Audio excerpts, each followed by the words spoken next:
నెల్లూరులో ఎందరో ప్రముఖులకు ఓనమాలు నేర్పిన విద్యాలయం ఇప్పుడు శిథిలావస్థకు చేరుకుంది. అసాంఘిక శక్తుల చేతిలో బందీగా మారింది. వందలాది మంది భవిష్యత్తును తీర్చిదిద్దిన పాఠశాల కళా విహీనంగా దర్శనమిస్తోంది. ఒకప్పుడు ముఖ్యమంత్రులు విద్యనభ్యసించిన కోల్స్ అకర్మ్యాన్ హై స్కూల్ దుస్థితిపై న్యూస్ 360 ప్రత్యేక కథనం.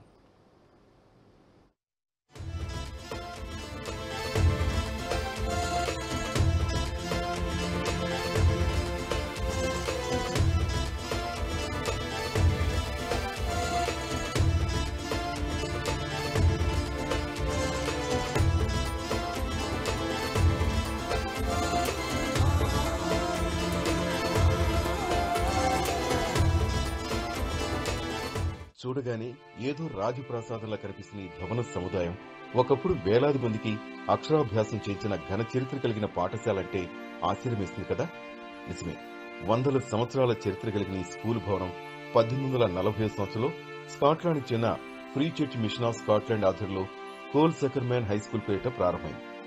ఆ తర్వాత 1904లో తెలుగు బాప్టిస్ట్ మిషన్ పర్యవేక్షణలోకి వెళ్ళింది.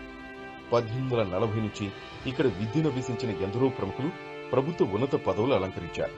క్రమశిక్షణకు మారుపేరుగా నిలిచిన ఈ హైస్కూల్లో నెల్లూరుకు చెందిన ప్రముఖులు రావ్ బహదూర్ రేవాల లక్ష్మీనరసారెడ్డి, ఆంధ్ర రాష్ట్ర ద్వితీయ ముఖ్యమంత్రి బెజవాడ గోపాల్రెడ్డి, ప్రముఖ కమెడియన్ తిక్కవరపు రమణారెడ్డి, సుప్రీంకోర్టు న్యాయమూర్తి జస్టిస్ అన్సారీ, కవి కోకిల దువ్వూరు రామిరెడ్డి, సంఘ సంస్కృత వెన్నెలకంటి రాఘవయ్య, మాజీ మంత్రి నారాయణ, విద్యాసంస్థల అధినేత పొంగూరు నారాయణ లాంటి వారు ఎంతో ఉన్నారు.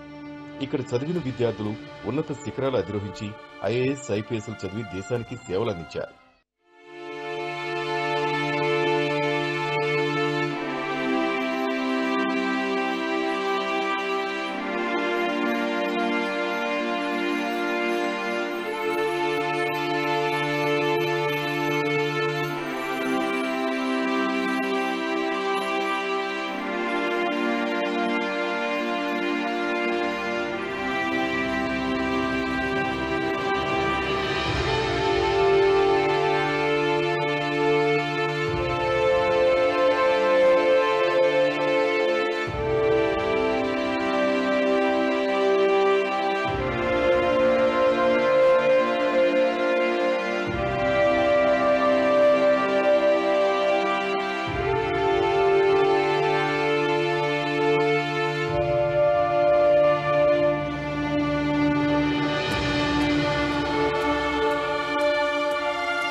ఈరోజు సిఎంఐ స్కూల్ పరిస్థితి చూస్తుంటే చాలా దారుణంగా ఉంది.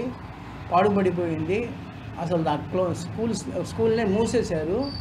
రికార్డ్స్ కూడా లేవంట, ఏం లేవు. ఇప్పుడు పాత స్టూడెంట్స్ ఏమైనా రికార్డ్ కావాలన్నా కూడా అసలు లేని పరిస్థితి. చాలా ఘోరంగా తయారైంది సిఎంఐ స్కూల్ పరిస్థితి ఇప్పుడు.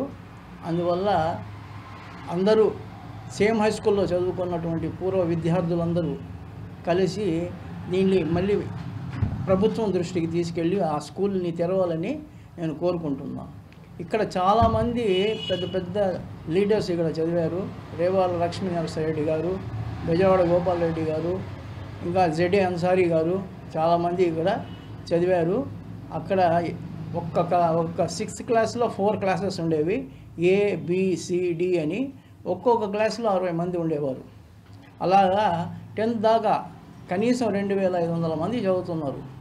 అక్కడ చదివిన మగపిల్లలకి అందరికీ ఫుట్బాల్ నేర్పించేవాళ్ళు.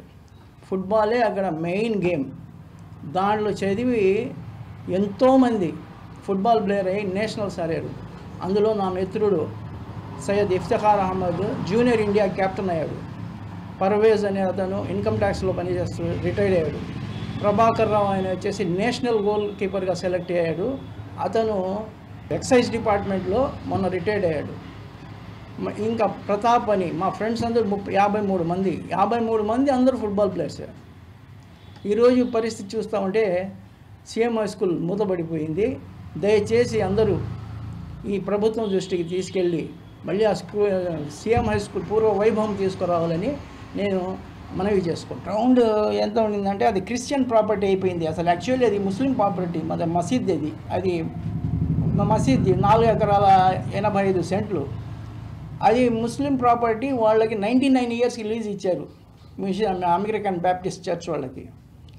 వాళ్ళు తీసుకుని 99 ఇయర్స్ అయిపోయింది. అది మళ్ళీ ఒక బోర్డు దానికి వచ్చి ఎవరు పోయి ఒక బోర్డు కాడ డబ్బులు ఇచ్చి దాన్ని ఆక్యుపై చేసి కోర్టులో ఇది వాద్యం నడుస్తూ ఉంది ఇప్పుడు.